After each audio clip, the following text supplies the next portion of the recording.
शांति।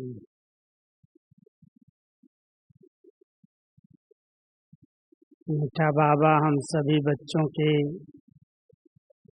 गले में गुणों की माला पहना रहे हैं। सबका अच्छा श्रृंगार हो रहा है। दिव्य गुण हमारा सबसे अच्छा श्रृंगार है। तो आज जो ये दोनों विषय रखे हैं, हमारे जीवन में दोनों की बहुत बहुत बहुत आवश्यकता है और इसके आधार से हम अपनी बहुत अच्छी उन्नति कर सकते हैं। स्वच्छता के पहले मैं हर्षित मुक्ता के विषय में आपको कुछ बातें बताऊंगा, क्योंकि हर्षित मुख सबको बहुत आकर्षित करता है।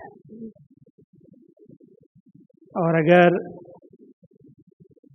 सामने वाला हर्षित न हो और कोई ज्ञान सुना रहा हो, डांस कर रहा हो, तो उसका ज्ञान सुनाना, उसका डांस करना ही रुक जाएगा।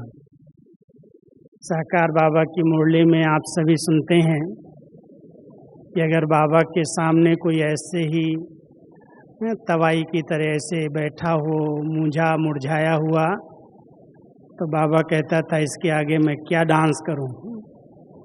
ज्ञान डांस करने के लिए तो सामने बैठे वाले कितना हर्षित होते हैं, कितना वाह वाह करते हैं, हेयर हेयर करते हैं, तब ज्ञान डांस अच्छी होती है। तो बाबा साकार में भी हर्षित बच्चों को देख करके बहुत हर्षित होते थे, खुश होते थे। मैं आपको दो दृश्य सुनाता हूँ अव्यक्त बाबा के।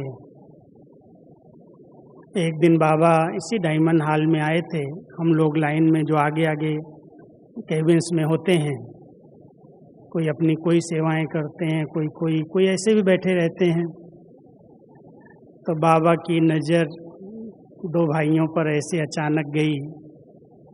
दृष्टि देते हैं ना बाबा पहले पहले। तो एक भाई एकदम ऐसे बैठा था, निराश उदास जैसे, मतलब चेहरे पर जरा भी भगवान सामने आया हुआ है, दृष्टि मिल रही है, उसके चेहरे पर जरा भी रौनक नहीं थी, मूंझा हुआ लगता। क्योंकि अंदर जो होता है वो बाहर दिखाई देता है ना। अंदर का दर्पण क्या है? चेहरा ही है ना। तो बाबा ने उसको सामने बुलाया, ऊपर बुला लिया स्टेज पर। क्या सोच रहे हो? कहाँ बुद्धि है? तो बेचारा वो सकपका गया कि बाबा ऐसे क्यों पूछ रहा है। क्योंकि बाबा को तो ज्ञान डांस करने वाले बच्चे चाहिए। अगर जरा भी कोई उलझा हुआ मुरझाया हुआ होता है तो बाबा की मुरली रुक जाती है, चलती नहीं है। ऐसे ही एक बार क्या किया, हमारी दादी जी ने, संख्या ज़्यादा होने लगी, बढ़ने लगी, तो दादी जी ने एक बार डायरेक्शन लिखवाया कि पुरानों को नहीं आना है, नए बाबा के बच्चे आने चाहिए। तो सब नए आने लगे, पुरानों को आने की मना हो गई। तो बाबा सामने देखता था तो कोई के चेहरे पर कोई रौनक नहीं, कोई मुस्कुराहट नहीं, ऐसे लगता ही नहीं ये लोग बाबा को पहचानते हैं। नए नए बच्चे पहली बार कोई आए, क्या जाने कि भगवान इसके अंदर आया हुआ है, ये वो महफिल है आत्मा परमात्मा के मिलन की। कितना हर्ष होगा, आप सोच सकते हो कितनी आंतरिक खुशी प्रफुल्लता चेहरे से दिखाई देती है जब बाबा आते हैं। तो क्या लहर होती है, क्या माहौल होता है। तो बाबा एक दिन तो मुरली चला दिया ऐसे ही। दूसरे दिन गुलजार दादी के द्वारा संदेश भेजा कि बच्ची को बोलो भले नयों को बुलाओ, लेकिन आगे आगे पुरानों को बिठाओ। संदेश आया खास कि पुरानों को बिठाओ जो पहचानते हैं बाबा को, जिनको नशा चढ़ता है कि भगवान की दरबार में हम बैठे हैं, उनकी दृष्टि मिल रही है।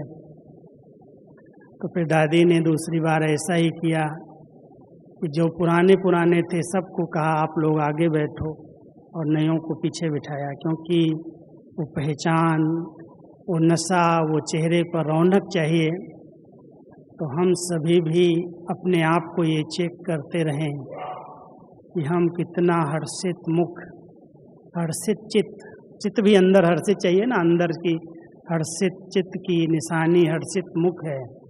और देवताओं का चेहरा देखो आप, कितना हर्षित मुख बनाते हैं मूर्तिकारों ने, चित्रों के अंदर भी उनकी प्रसन्नता, उनकी खुशी चेहरे पर दिखाई है। तो संगम युग पर हम सब अभ्यास करेंगे तब तो ऐसे चेहरे हमारे बनेंगे ना। तो सतयुग के देवताओं के चेहरे कैसे हैं, संगम पर हम सबको रिहर्सल करनी चाहिए। और उस रिहर्सल के लिए कुछ बातों का ध्यान रखना पड़ेगा, क्योंकि आपने देखा है कि कल के वरदान में बहुत अच्छी बात थी कि विष्णु शेष शैया पर लेटे हुए हैं, हर्षित हो रहे हैं। सागर की लहरों के बीच में सांपों की सैया, आराम की मुद्रा, टांग पर टांग चढ़ी हुई है। कभी कभी ब्रह्मा बाबा का वो पोज, सवेरे सवेरे बाबा 2 बजे उठ कर के टांग पर टांग चढ़ाया हुआ है, लेटा हुआ है। कोई बच्चे आते थे, बच्चे बाबा तो ज्ञान मंथन कर रहा है, बच्चों के लिए भोजन तैयार कर रहा है, सवेरे सवेरे भोजन तैयार कर रहा है। तो बाबा सदा हर्षित रहने के लिए ज्ञान मंथन पर बहुत जोर देते हैं। जो ज्ञान का अच्छा चिंतन करता है, बाबा से बहुत अच्छी मीठी मीठी रूह रिहान करता है, बातें करता है, अपने भाग्य के ऊपर नज़र डालता है, भगवान कैसे हमारा भाग्य बना रहे हैं, तो नशा चढ़ता है। वो नशा, वो खुशी वो चेहरे से झलकने लगती है। तो अपने आप को हर्षित रखने के लिए बहुत अच्छे विचार, ज्ञान के चिंतन में चले जाओ, खूब अच्छी अच्छी बाबा से बातें करो, रूह रिहान करो, चेहरे पर और रौनक दिखाई देगी, उदासी गायब हो जाएगी। दूसरा बाबा कहते हैं बच्चे, खुशी या प्रसन्नता गायब होने का एक कारण है, हम लोग कभी कभी एक दूसरे के पार्ट को देख करके क्वेश्चन मार्क में आ जाते हैं, ऐसा ही क्यों करता है, इसको ऐसा नहीं करना चाहिए। जहाँ पर हमारी स्थिति साक्षी दृष्टा की नहीं रहती, हम सीट पर बैठ कर के इस ड्रामा के हर एक्टर के पार्ट को नहीं देखते, वहाँ पर अंदर की खुशी गायब हो जाती है।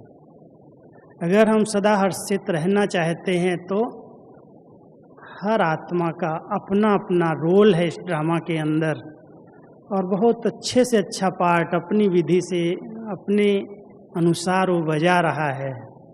हर एक की विशेषता पर नज़र जाए, हर एक के गुणों पर नज़र जाए, तो किसी के पार्ट को देख करके अंदर से हलचल नहीं होगी। और अगर अंदर अंदर प्रश्नों में उलझ गए तो बाबा कहता है जहाँ प्रश्न हैं वहाँ पर प्रसन्न चित्त स्थिति नहीं रहती। इसलिए हम सबको देखना चाहिए कि कोई भी दृश्य को देख करके, किसी भी आत्मा के पार्ट को देख करके प्रश्नात्मक बुद्धि तो नहीं बनती है, क्वेश्चन तो नहीं उठते हैं, ऐसा क्यों हो रहा है, ऐसे इसको नहीं करना चाहिए। कई प्रकार के, क्योंकि थोड़ी समझ बुद्धि अच्छी होती है, अनुभव हो जाते हैं, अनुभवी बन जाते हैं, तो लोगों को देख करके अनेक प्रश्न उठाने लगते हैं, ऐसे ये क्यों करता है, इसको ऐसे नहीं करना चाहिए। तो बाबा कहता है अगर सदा प्रसन्न चित्त, सदा हर्षित चित्त रहना है, हर्षित मुख रहना है, तो सब प्रश्नों से पार रहो, कोई भी प्रश्नों में उलझने की जरूरत नहीं है।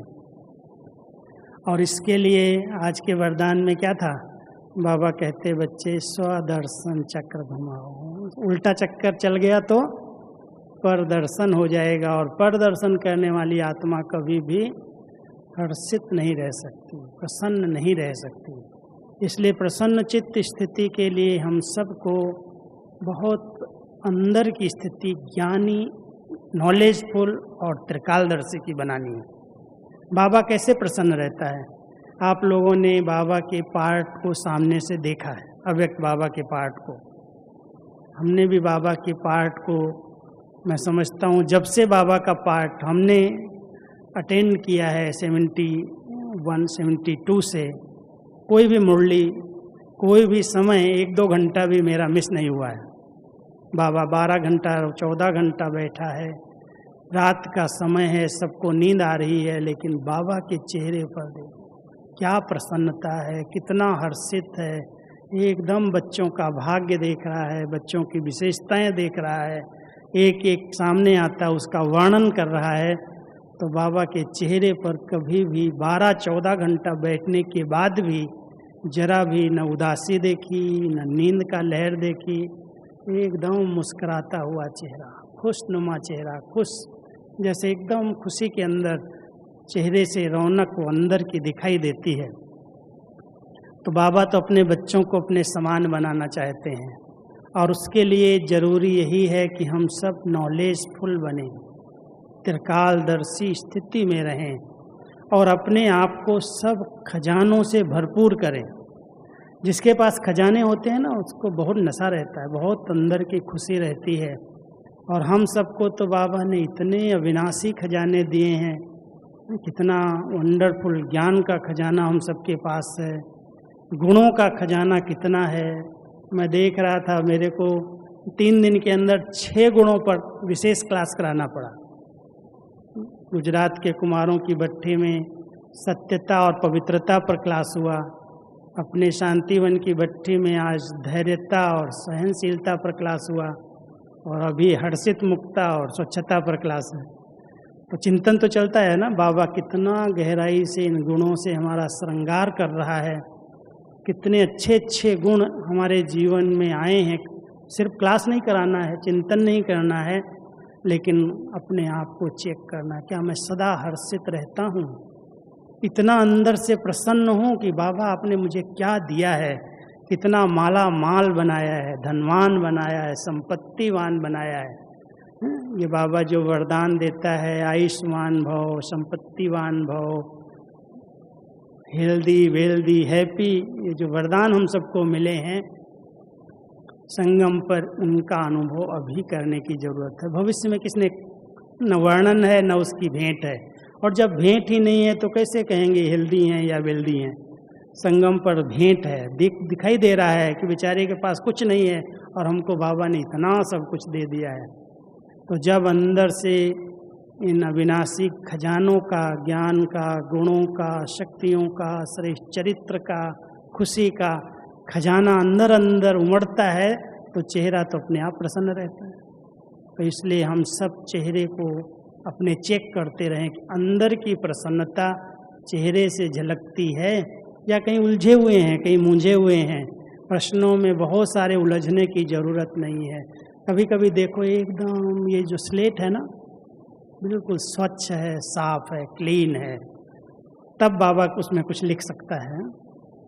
तो हम सब पहले हर्षित चित्त, हर्षित मुख, प्रसन्न चित्त रहने के लिए ज्ञान का डांस करें, ज्ञान का चिंतन करें, ज्ञान का सुमिरन करें, और जो हो रहा है होने दो। ड्रामा की हर सीन में कुछ न कुछ राज हैं, कुछ न कुछ कल्याण समाये हुए हैं।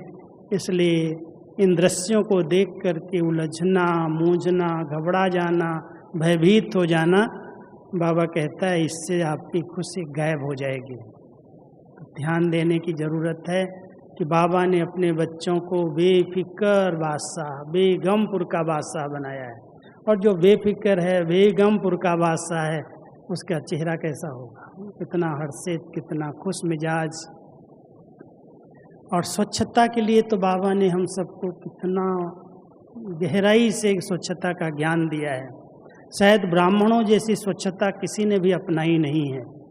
कितने भी स्वच्छता अभियान निकाले जाएं, स्वच्छता के कार्यक्रम किए जाएं, वो बाह्य स्वच्छता तो जरूरी है देश के लिए, हमारे स्वास्थ्य के लिए बहुत ज़रूरी है, क्योंकि मच्छर मक्खियाँ कितना रोग पैदा करते हैं। इससे लिए कहते हैं भाई साफ स्वच्छ रखो, बाहर का वातावरण, घर गली मोहल्ला सब साफ करते हैं, उसके लिए अभियान निकालते हैं। उसके लिए गवर्नमेंट इतने खर्चे कर रही है, वायु प्रदूषण न हो, पानी का प्रदूषण न हो, ध्वनि का प्रदूषण न हो, सब वातावरण में शुद्धता है, स्वच्छता है, उसके तो कितने प्रयास चल रहे हैं। लेकिन इन सब प्रयासों के पीछे क्या है? हमारी आंतरिक स्वच्छता। बाबा ने हम सबको कितना ऊंचा सच्चा ब्राह्मण बनाया, और ब्राह्मण माना जो स्वच्छ है, पवित्र है, निर्मल है। पहला पहला क्या समझ दी कि हे आत्मा, मेरी प्रिय मूर्ति, तेरा ये मंदिर जो है ये साफ स्वच्छ होना चाहिए। इस शरीर रूपी मंदिर में कौन विराजमान है? एक मुरली बाबा की चली थी कि जो मेरी प्रिय मूर्ति है आत्मा, वो चैतन्य मूर्ति इस मंदिर में विराजमान है। तो शरीर रूपी मंदिर को सवेरे सवेरे स्वच्छ करना, अच्छी तरह से स्नान करना, तैयार होना, इस मंदिर में वो मूर्ति रहती है, भगवान की प्रिय मूर्ति। इसलिए देखो कितने नियम बनाए बाबा ने कि कोई भी जो लेट्रिन के कपड़े हैं वो दोबारा नहीं टच करना, वो नहीं पहन लेना, पहने हुए कपड़े एक बार पहन लिए दोबारा उनको नहीं पहनना, उनको धुलाई करके ही पहनना। तो ऐसे तन की स्वच्छता, वस्त्रों की स्वच्छता, जिस स्थान पर हम रहते हैं कमरों की स्वच्छता, स्वच्छता तो ऐसे नहीं दिखावा करने के लिए। बाबा कहता है स्वच्छता माना simple city, simple city royal beauty है। जो जितना घर बहुत सिंपल होते हैं, साधारण होते हैं, उनमें स्वच्छता झलकती है, दिखाई देती है। और जहाँ पर बहुत सामग्री होती है, बहुत सामान होता है, वो कितना भी स्वच्छता का प्रयास करे लेकिन वो कहीं ना कहीं तो इधर उधर बिखर जाएगा। इसलिए बाबा ने हमें बाह्य स्वच्छता का भी बहुत अच्छा ज्ञान दिया है, समझ दी है। लेकिन इसके साथ साथ मन मंदिर है, जैसे तन मंदिर है ऐसे ही मन मंदिर में हम बाबा को बिठाते हैं। आपको दादी जी की, गुलजार दादी जी की क्लासेज याद आती होंगी। बाबा को दिल में बिठा लो, दिल में बिठा लो। बहुत समय ये क्लासेज 2-3 साल दादी ने लास्ट में कराई। बाबा की मुरलियाँ भी इस पर चलने लगी कि हर एक अपने दिल में बाबा को बिठा लो। और फिर दादी मुस्कुरा करके कहती थी, भगवान को दिल में बिठाने के लिए दिल कितना स्वच्छ चाहिए, कितना साफ चाहिए। जरा भी गंदगी होगी तो बाबा आएगा क्या, दिल पर बैठेगा? आज कोई बड़े वीआईपी को बुलाते हो, कोई मिनिस्टर्स को बुलाते हो, उसके लिए कितना ध्यान रखते हैं, हर चीज़ साफ हो, स्वच्छ हो, व्यवस्थित हो, तब वो अंदर आए। कितनी पहले से ही तैयारी करते हैं। तो हम सभी भी ध्यान दें, क्योंकि मधुबन में भी जब ये योग शिविर शुरू हुए ना, शुरू में 12 लोगों से शिविर शुरू हुआ था, शायद सुनाया हो, आप लोगों ने सुना हो। जब हमारा राजयोग भवन बना पांडव भवन में, तो उसमें रहने की व्यवस्था 12-15 की ही थी, कुछ सेवाधारी और कुछ पार्टी। तो उसमें पहला शिविर 74 में शुरू हुआ और उसमें 12 लोग आए, गुजरात से ही बुलाए गए पहले। वो 12 ही निकले, ज्ञान में चल गए। लेकिन उनके लिए दीदी दादी ने हम लोगों को इतनी गाइडेंस, इतना ध्यान खिंचवाया, कहीं पर भी कोई एक कागज़ का टुकड़ा नहीं दिखाई देना चाहिए, कहीं कोई गंदगी नहीं होनी चाहिए, सारा भंडारा साफ करवाया, रास्ते साफ करवाए, क्योंकि इतने बड़े बड़े वीआईपी आ रहे हैं बाबा के घर में। तो ध्यान देते थे कि कोई भी आता जाता बहुत अच्छी सफाई हो, क्योंकि वही सफाई ही अच्छी लगती है, सबको आकर्षित करती है, खींचती है। तो बाहरी स्वच्छता तो हम सब बहुत ध्यान से रख रहे हैं। शांतिवन में भी है, पांडव भवन में भी, सब स्थान बाबा के बड़े स्वच्छ, साफ, क्लीन रहते हैं।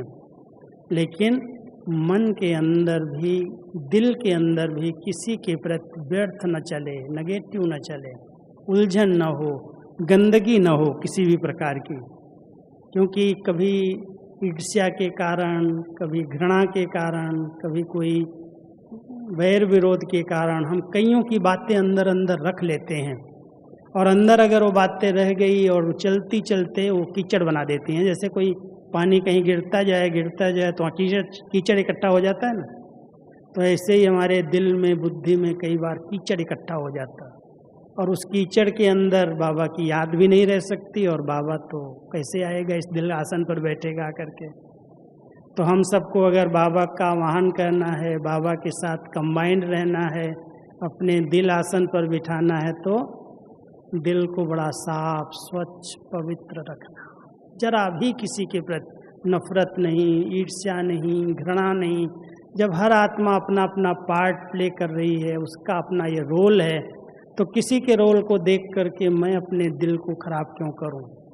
तो दिल की स्वच्छता, भावनाओं की स्वच्छता, चित्त की स्वच्छता भगवान को बहुत आकर्षित करती है। अपने आप मन एकदम निरोगी बन जाता है। कोई बीमारी, उसमें मच्छर घुसते ही नहीं हैं, कीड़े आते ही नहीं हैं जो कोई कीटाणु अंदर चला जाए। इसलिए हम सब बहुत ध्यान दें, मन में बड़े शुद्ध पवित्र संकल्प, शुभ भावना वाले संकल्प इमर्ज करो।